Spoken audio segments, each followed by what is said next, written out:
Бул Талас районунун Аксай айылында курулушу башталып, токтоп турган мектептин азыркы абалы.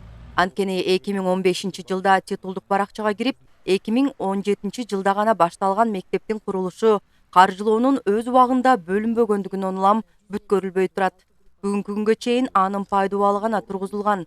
Анткени жалпы сметалык наркы 70 миллион сомду түзгөн мектептин курулушу үчүн болгону 8 миллион 800 миң сом гана бөлүнүп берилген. Бул көйгөй менен Кыргыз Республикасынын министрлер кабинетинин төрагасынын орун басары Эдил Байсалов жеринде көрүп таанышып чыкты. Сатып албайбыздай. Бул, например, мына уже алдың. Бул жеринен деле бөлүп ал. Честно говоря, балдарга бер да. Өзү деле азыр элдер ошентип берип атат го бүт жерде. Ушул эле айылда бүгүнкү күндө бала бакча жок, ал эми муктаждык чоң. Айылдагы типтүү балдар бакчасынын имараты жеке жактарга сатылып кеткен. Анын имаратын кайрадан мамлекеттин жеке менчигине кайтаруу аракеттери буга чейин көрүлгөн. Имараттын азыркы ээси аны көз каранды эмес эксперттердин баалоосу менен 37 миллион сомго баалаган. Бирок Эдил Байсалов мындай социалдык имараттарды жеке менчиктен мамлекетке кайтаруу үчүн толук мүмкүнчүлүгү бар экенин айтып, бул багытта тиешелүү аракеттер көрүлөрүн билдирди. Элдин байлыгы ошол мамлекеттик бала бакчаны бирөө алып коюптур дагы, анан ошол жерде азыр сарай, кадимкидей сарай.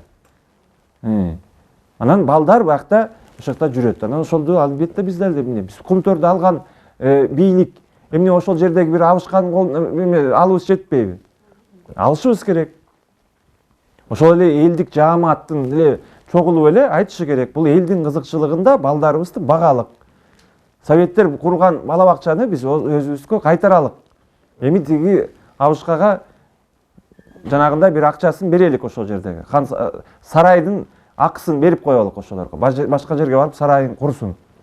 Бирок азыркы мамлекеттин мына биз айтып атабыз, губернатор мырзабызга, бул жердеги райондук акимдерге ошол милдет дагы тапшырма ошондой бир. Элдин кызыкчылыгында иштейлик.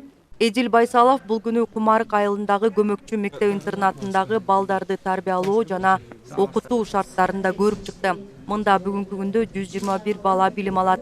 Акыл эсинен жабыркаган жана мүмкүнчүлүгү чектелген балдар болуп саналат.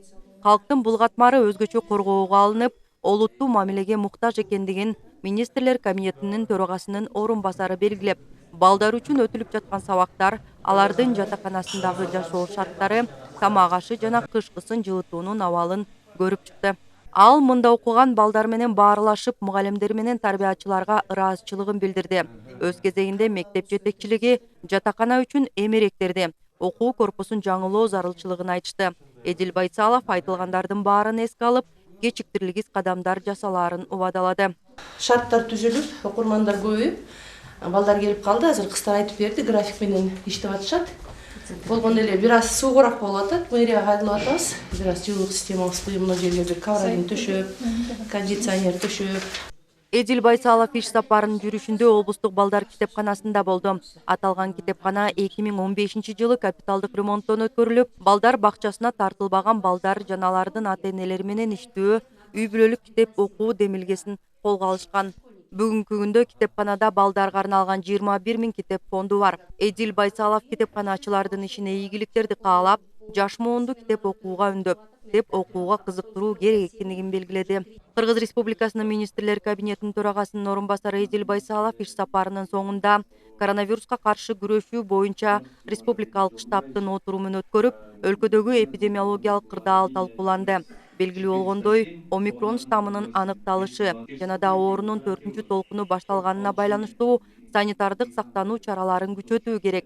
Ал эми стационарлардагы даярдыктарды чыңдап, калктын эмдөө жана илдеттин кооптуулугун азайтуу чаралары туурасында маалымдаруулуулугун жогорулатуу айтылды. Адистер менен чогуу ошол рекомендацияларды даярдап беребиз.